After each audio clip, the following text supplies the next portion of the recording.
কর্মীদেরকে বিপদে ফাইলা পলায় গেছে। প্রিয় ভাইরা, আজকে এই বাংলাদেশে যে নির্বাচন হবে, সেই নির্বাচনে আমাদের একটা দল আছে, বাংলাদেশ জাতীয়তাবাদী দল, বিএনপি। আমাদের নেতা শহীদ রাষ্ট্রপতি জিয়াউর রহমান, যিনি স্বাধীনতার ঘোষণা দিয়ে যুদ্ধ করে এই দেশটা স্বাধীন করেছে, যার অবদান আজকের বাংলাদেশ। যুদ্ধের পরে একটি সরকারের হাতে ক্ষমতা দিয়েছিলেন শেখ মুজিব। 30,000 রাজনৈতিক নেতাকে হত্যা করেছিল শেখ মুজিব, আর দুর্ভিক্ষ উপহার দিয়েছিল। লক্ষ লক্ষ মানুষ না খেয়ে মারা গেছে। এখানে যারা মুরব্বী তারা ৭৪-এর দুর্ভিক্ষর কথা বলতে পারবে। ইয়াং যারা, তারা হয়তো জানে না, মুরব্বীরা ভালো জানে। কারো বাড়িতে একবেলা খাবারও ঠিকভাবে জুটতো না, ভাতের ফ্যানের লিগা লাইন ধরে থাকতো। কোনো বাসায় যদি ভাত রান্না করা হইতো, ওই ফ্যানের লিগা লাইন ধরে থাকতো যে একটু ফ্যান নিয়ে খাবে।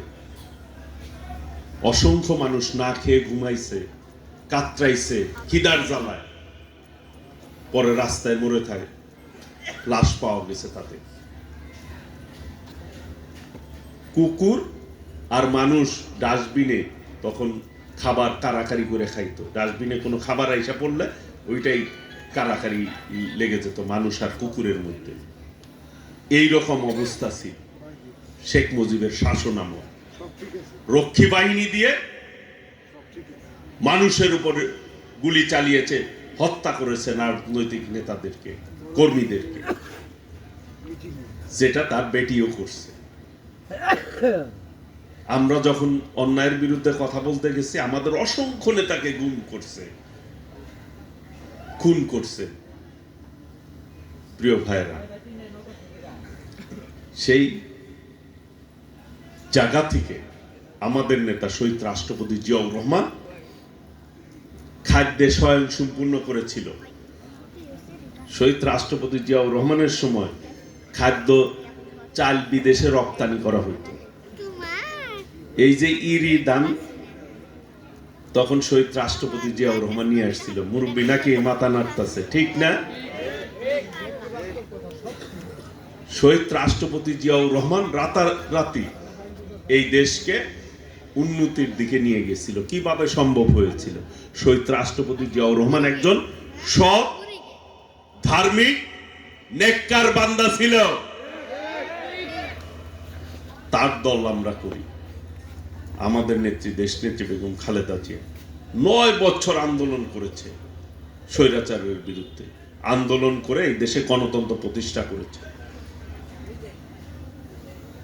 সেই গণতন্ত্র খুনি শেখ হাসিনা ধ্বংস করেছে। এখন একটা বিগত দিনের আন্দোলন সংগ্রামের মধ্য দিয়ে দেশ নায়ক তারেক রহমানের নেতৃত্বে এবং দেশ নেত্রী বেগম খালেদা জিয়ার নেতৃত্বে একটি সফল গণ অভ্যুত্থানের মধ্য দিয়ে ফ্যাসিবাদের পতন হয়েছে। এখন একটা নির্বাচন, আপনারা কাকে ভোট দিবেন? কোন দলকে দিবেন? ওই রকম হায়ানাদেরকে দিবেন যারা কথায় কথায় গুলি করে? আপনাদের জনবান্ধব দলকেই তো ভোট দিতে হবে নাকি? এই দেশে জনবান্ধব দল কোনটা? জোরে গণ কোনটা?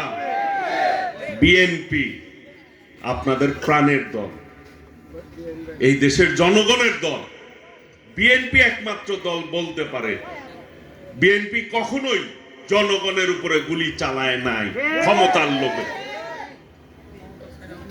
দেশ নেত্রী বেগম খালেদা জিয়া রাষ্ট্রীয় ক্ষমতায় ছিল না, নির্দিষ্ট টাইমের পরে যায় ক্ষমতা হস্তান্তর করছে, আবার নির্বাচন হয়েছে। বাংলাদেশের মানুষ উৎসব মুখর পরিবেশে ভোট দিতে চায়, মন খুলে তার প্রার্থীকে ভোট দিতে চায়, যাকে পছন্দ করে তাকে ভোট দিতে চায়। এইখানে জোর করা, জুলুম করা, এটা বাংলাদেশের মানুষ কি পছন্দ করে? করে না। তাহলে সামনে যদি নির্বাচন হয়, আল্লাহ রহমতে হবে, আল্লাহ চায় তো, সেই নির্বাচনে যদি জনগণ ভোট দিতে পারে, তাহলে প্রধানমন্ত্রী কে হবে?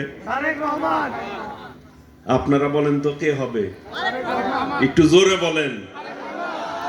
দেশ নায়ক তারেক রহমান, আল্লাহ রহমতে। সেই জন্য এদানিং ষড়যন্ত্র বেশি হচ্ছে বিএনপির বিরুদ্ধে, অপপ্রচারও হচ্ছে বিভিন্নভাবে। এদানিং একটা দল আছে যারা ৭১ যুদ্ধের সময় এই যে বইলা ফেলাইছে রাজাকার ছিল, ৩০ লক্ষ শহীদ হয়েছিল, ২ লক্ষ মা বোনের ইজ্জতের বিনিময়ে বাংলাদেশ পেয়েছি আমরা। তখন যারা গণহত্যার সাথে জড়িত ছিল তারা এখন নতুন করে এই মাঠে নামছে বিএনপির বিরুদ্ধে, অপপ্রচার চালায়, আর নিজেরা মানুষকে বলে বেচতে